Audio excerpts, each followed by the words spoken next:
성도 여러분, 저희는 지난 시간 충성의 열매에 대해서 하나님의 말씀을 나눴습니다. 충성이란 무엇이었습니까? 신실함이었습니다. 이 충성, 신실함의 열매를 맺기 위해서는 어떻게 해야 한다고 했습니까?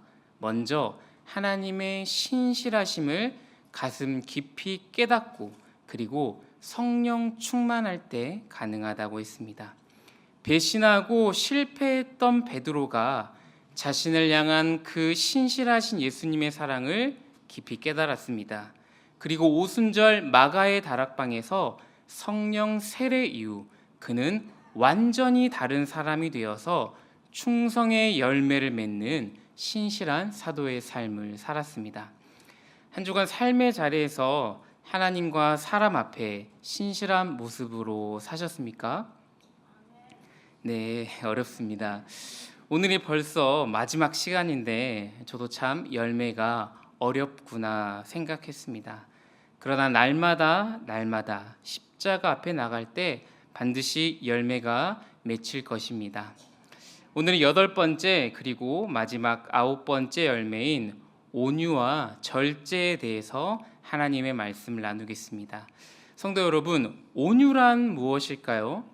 한자로는 따뜻할 온자에 부드러울 유자를 써서 따뜻하고 부드럽다라는 뜻입니다. 우리말 사전에도 온화하고 부드러운 성품이라고 정의되어 있습니다. 그래서 우리는 흔히 온유한 사람이라고 하면 날카롭지 않고 착하고 친절하며 부드러운 사람을 떠올리곤 합니다.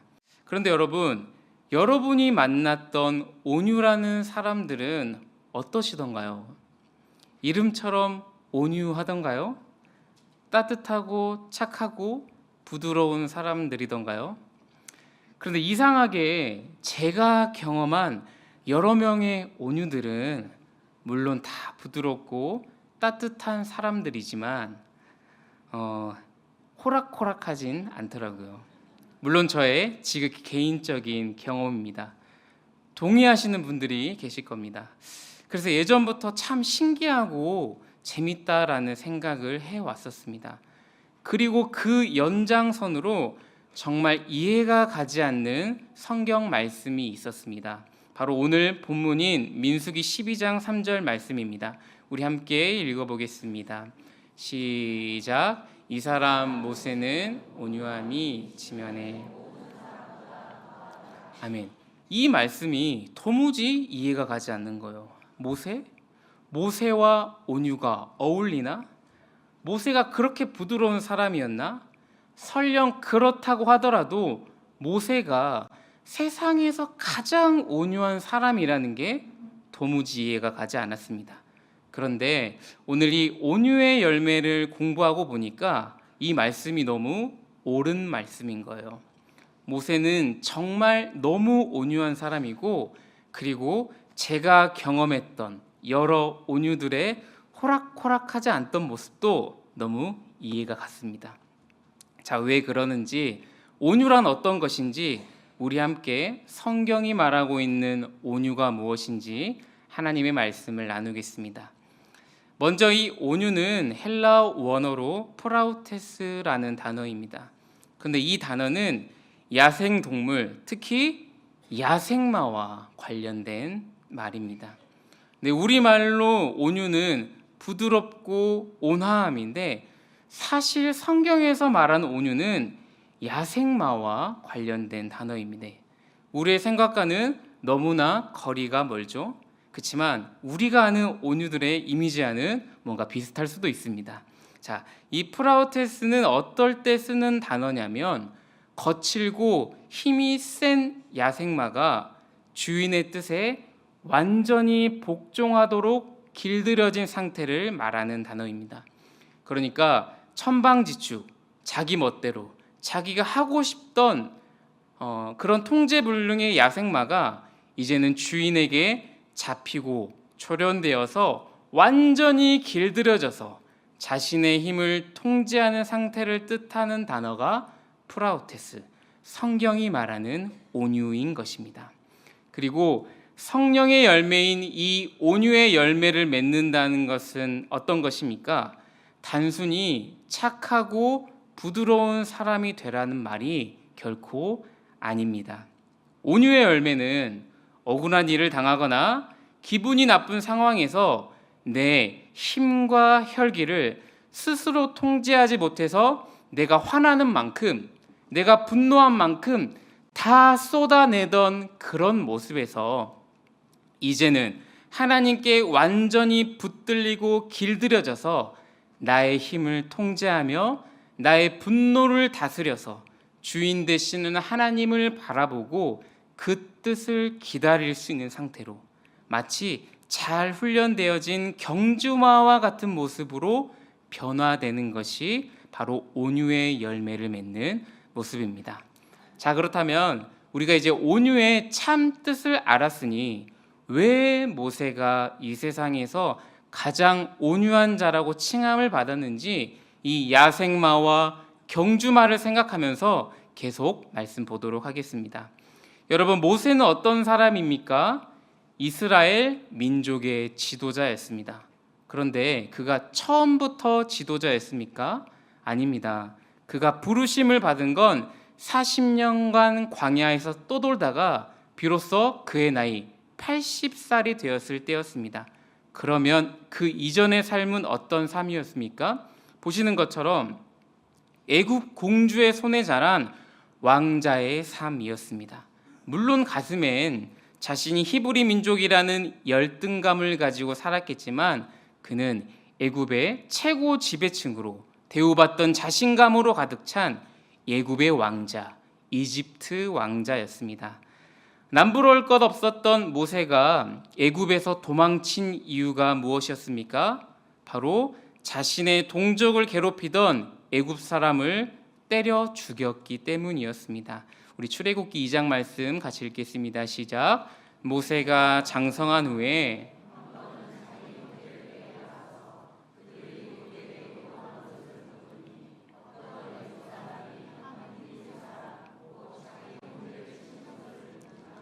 좌우를 살펴 사람이 없음을 보고 그 애굽 사람을 쳐 죽여 모래속에 감추니라.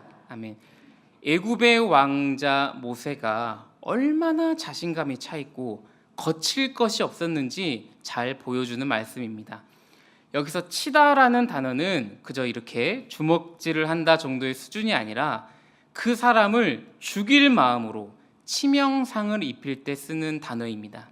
이 단어는 다윗이 골리앗을 칠 때도 사용되었습니다. 그런데 이런 야생마 같았던 모세를 하나님께서는 40년이라는 긴 시간 동안 광야에서 힘을 다 빼게 하셨습니다. 그리고 80세의 모세를 부르시고 그에게 고삐를 씌워 그를 조련하기 시작하셨습니다. 모세야, 바로에게 가라. 저 못 가요. 그러면 어떻게 합니까? 이 고삐를 당겨서 가. 저 말 못해요. 그럼 어떻게 합니까? 또 고삐를 당겨서 아론 붙여줄게. 너는 바로에게 가라. 이런 식으로 하나님은 야생마 같은 모세를 점차 조련시키시면서 점점 온유한 모습으로 변화시키셨습니다. 그리고 마침내 오늘 본문의 사건을 통해서 모세는 이 세상에서 가장 온유한 사람이라고 평가받는데 과연 모세가 어땠길래 그런 칭찬을 받았을까요? 우리 1절 말씀 같이 읽어보겠습니다. 시작.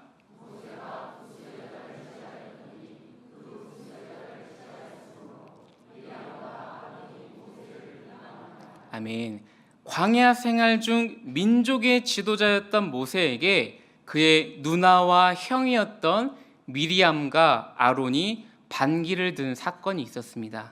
그 이유는 무엇입니까? 모세가 구스 여자를 아내로 맞이했다는 것입니다. 성도 여러분, 구스 여자는 누구입니까? 두 가지 학설이 있는데 하나는 모세가 구스, 그러니까 지금의 아프리카, 에티오피아 지방의 흑인 여자와 재혼하였다는 한 가지 설과 다른 하나는 원래 모세가 애굽에서 도망쳐 살았던 미디안 광야를 구스라고도 해서 원래 자신의 조강지처였던 십보라를 가리킨다는 이 두 가지의 학설이 있습니다. 두 학설 중 뭐가 맞던지 간에 미리암과 아론은 모세가 지금 이방 여인과 결혼했다는 것을 문제 삼아서 모세가 율법에 어긋나는 일을 했다며 모세의 리더십에 반기를 들고 비방하고 다녔습니다. 여러분, 이때 모세의 온유한 모습이 나옵니다. 자, 예전의 모세 같으면 어땠을까요? 당장 형과 누나를 찾아가서 멱살 잡고 드자비를 해도 10번은 더 했을 겁니다. 성도 여러분, 우리가 다 참아도 못 참는 것이 있습니다. 무엇입니까? 네, 가족을 건드리면 못 참잖아요. 특히 남자 성도 여러분, 사랑하는 내 아내를 시비 삼고 건드린다면 참으실 수 있습니까? 저는 못 참습니다. 바로 이제 옷 벗고 이제 싸우러 나가야 되는 문제잖아요. 그런데 하물며 모세는 어떻겠습니까? 모세가 어떤 사람이었습니까? 사람을 때려서 죽였던 그런 야생마와 같은 다혈질의 사람이지 않았겠습니까?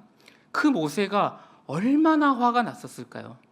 그리고 모세에게는 현재 가장 높은 위치에 있는 지도자로 형과 누나를 충분히 처단할 힘이 있었습니다. 그리고 무엇보다 모세의 가장 큰 힘이 있었는데 바로 하나님이었습니다. 모세에게는 이 하나님의 절대적인 신뢰가 있었고, 심지어 하나님과 거리낌 없이 마치 대화하듯 기도할 수 있는 엄청난 힘이 있는 유일무이한 존재가 바로 모세였습니다. 자, 그런데 그 모세가 형과 누나의 배신에 어떻게 대합니까? 모세는 어떻게 했습니까? 침묵했습니다. 가족의 배신 앞에 그는 아무 말도 하지 않고 그 끓어오르는 분노를 눌렀습니다.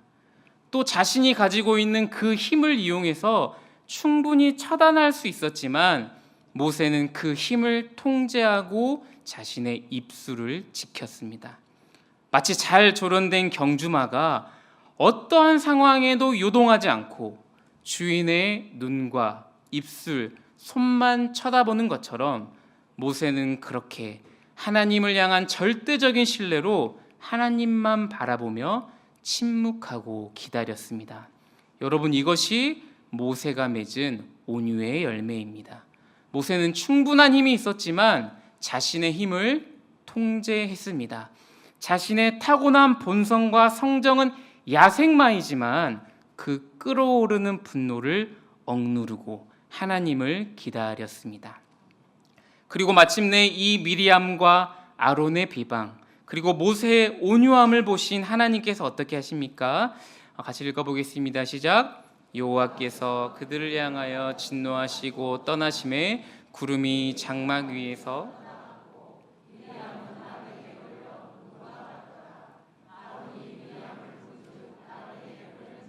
아멘. 자신이 세운 질서와 지도자를 무시하고 비방했던 미리암에게 하나님은 그 즉시 나병이 마치 눈이 내린 것처럼 새하얗게 온몸에 퍼지게 하셨습니다.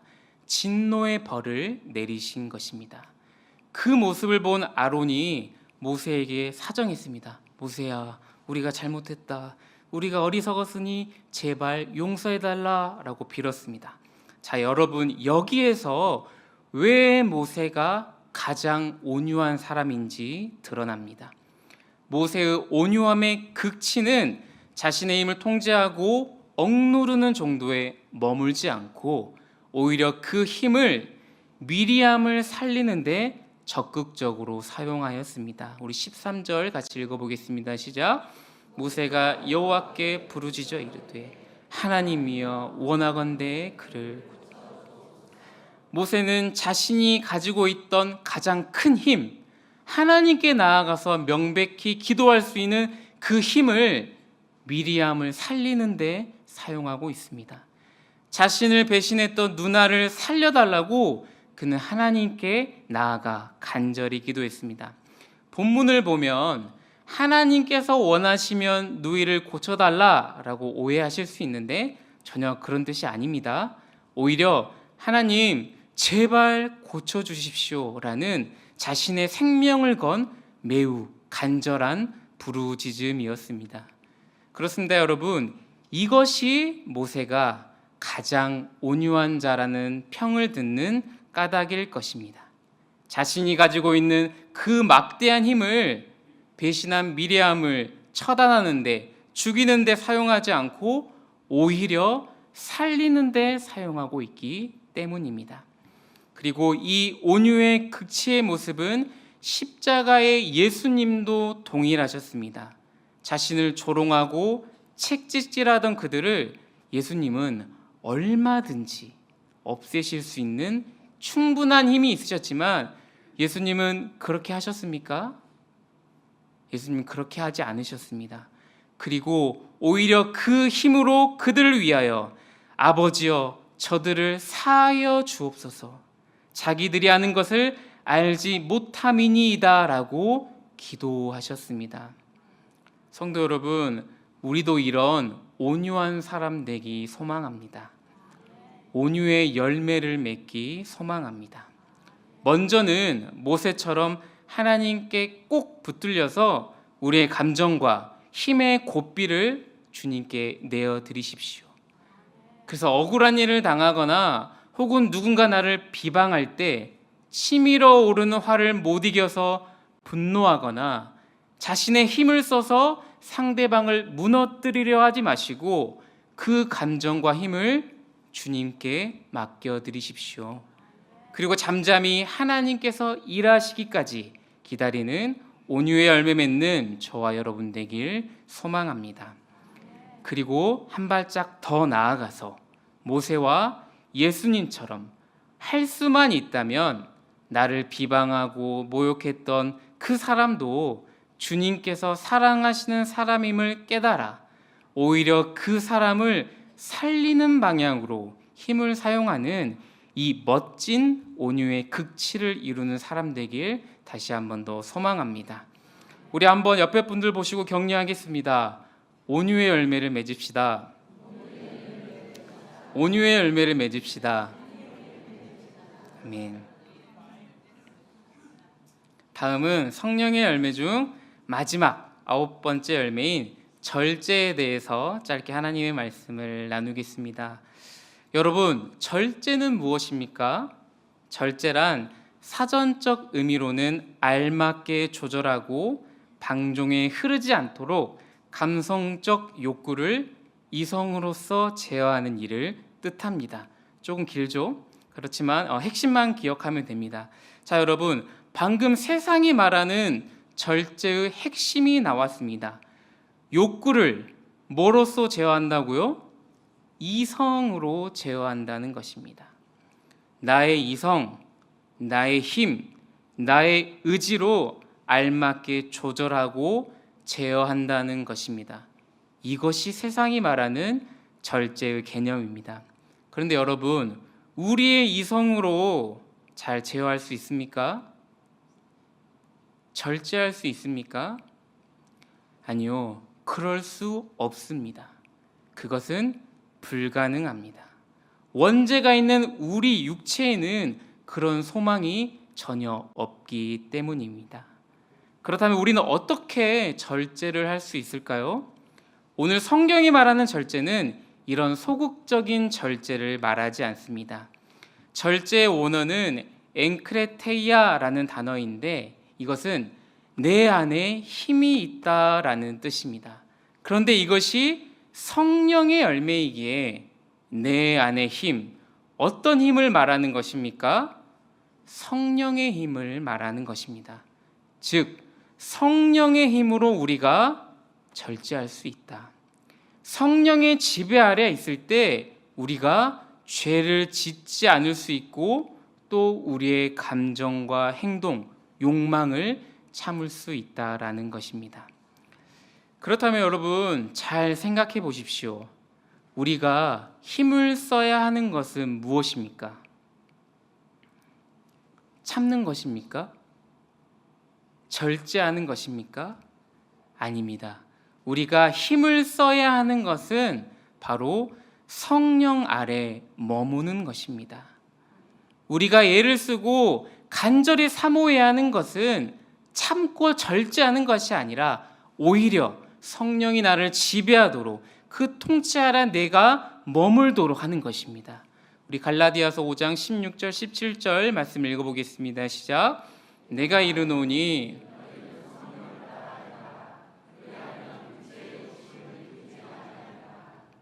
육체의 소욕은 성령을 거스르고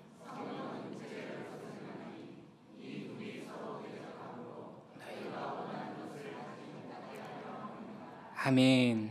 우리 안에 성령님께서 주인 되실 때 그 지배 아래서 자연스럽게 우리가 절제할 수 있다고 성경은 분명히 말하고 있습니다. 여러분 혹시 맞불 작전이라는 말 아십니까? 맞불을 놓았다. 그러니까 너가 공격하면 내가 방어하는 것이 아니라 너가 공격하면 나도 똑같이 공격하겠다. 뭐 이런 식으로 쓰이는데 보시는 것처럼 이 말은 실제로 이제 산에 불이 났을 때 말 그대로 맞은편에 불을 붙여서 더 이상 태울 곳이 없도록 만들어 이 불을 끄는 방법에서 나온 말입니다. 근데 제가 예전에 한 목사님께서 하신 설교를 들었는데 오늘 이 절제를 성령의 맞불 작전이라고 표현을 하더라고요. 우리 한번 따라해 볼까요? 성령의 맞불 작전. 네, 이런 표현을 하더라고요. 너무 기가 막히지 않습니까? 절제하려고 참으려고 애쓰는 것이 아니라 어떻게 하라고요? 오히려 적극적으로 성령 안에 머물기를, 힘을 내서 성령의 지배를 받기를 애쓰라는 것입니다. 오히려 성령의 맞불을 놔서 육체의 소욕을 절제하라는 것이었습니다. 성도 여러분, 이처럼 성령의 맞불을 놓는 저와 여러분 되기 소망합니다. 혹시 육체의 일을 맺고 계셔서 죄의 늪에서 절제하지 못해서 고통받고 계십니까? 그럴수록 더욱 성령 하나님 앞으로 나오시기 바랍니다. 이전보다 더 열심히 찬양하고 더 뜨겁게 기도하십시오. 말씀을 더 가까이 하십시오. 예배의 자리에 더욱더 가까이 나오십시오. 그럴 때 우리가 성령의 지배 아래 머물 수 있으며 오늘 이 절제의 열매를 맺을 수 있을 것입니다. 성도 여러분, 우린 이렇게 절제를 끝으로 9가지의 성령의 열매에 대해 하나님의 말씀을 나눴습니다. 서두에 말씀드렸던 것처럼 열매 맺기가 참 쉽지는 않은 것 같습니다. 그러나 첫 시간에 나눴던 말씀처럼 이 열매는 단수 하나의 성품임을 기억하시기 바랍니다. 비록 어떤 열매는 좀 작을지라도 포기하지 않고 모두 맺으셔야 합니다. 바라기는 우리의 사역에 또 신앙생활에 이 열매가 없으면 나의 열심밖에 되지 않는다라는 것을 명심하셔서 최선을 다해 아름다운 열매 맺으시는 여러분 되기 소망합니다.